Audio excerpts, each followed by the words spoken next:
Assalamu alaikum wa rahmatullahi wa barakatuh. My dear brothers and sisters in Islam, welcome to Why Islam Reword Follow-Up Program.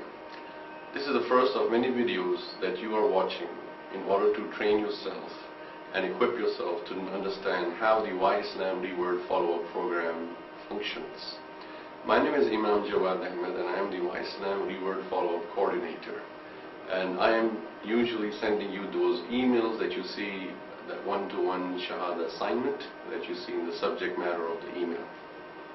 In this video, our perspective is to learn and understand how you as a Why Islam associate, as a volunteer, can mentor these rewords.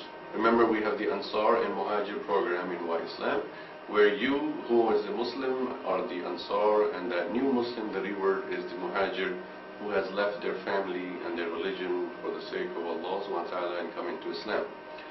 As soon as you receive that email with the contact information of that Why Islam reword that has taken Shahada on our hotline, what we request you to do is click on the accept or reject link that is mentioned in that email.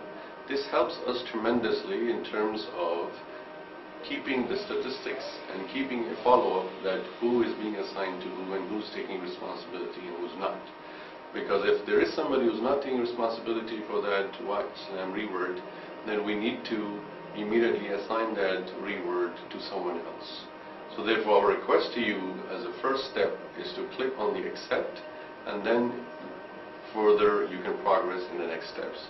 If, however, for some reason you wish not to accept that responsibility, then it's very simple and you can click on reject, and no need to even write a comment for that perspective, because then that will inform us that you have rejected that assignment and we can then reassign that to someone else.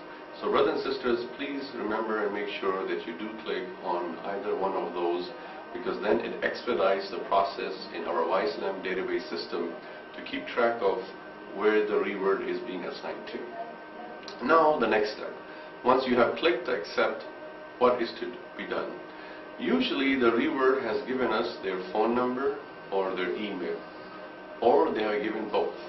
If both is available, then of course we encourage people to first of all call them and not email them. But if the phone number is not available, then you can email them and requesting their phone number. In that email, you can introduce yourself as a Why Islam volunteer and as a mentor, and you can tell them why you are requiring or requesting their phone number. It is to talk to them on the phone and mentor them and teach them about Islam and about the worships that we have in Islam. Here we do request as a Why Islam organization responsibility that the moment you find out that the reword's contact information is not correct or there are any discrepancies in it, for example, the phone number is disconnected, or that you call the phone number and the person picks up and says, I never took the Shahada, I never talked to anybody, or for example you call the number and the person over there is no longer there and they moved out. For any one of these variety of scenarios, we request you that you immediately notify us at Why Islam just by sending an email to the email address rewords@whyislam.org. Or if the email has bounced, the email that the reword provided, and the phone number is disconnected, we still need to know.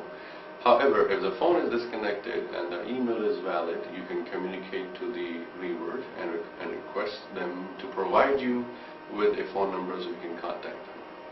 Having set these things aside, we now move on to the next step, and that is what to do when you call them.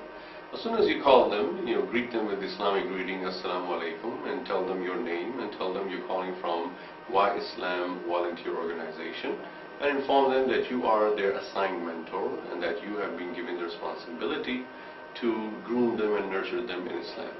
What are the next steps to be done in this respect of first phone call? We will cover that in the next segment, part 2.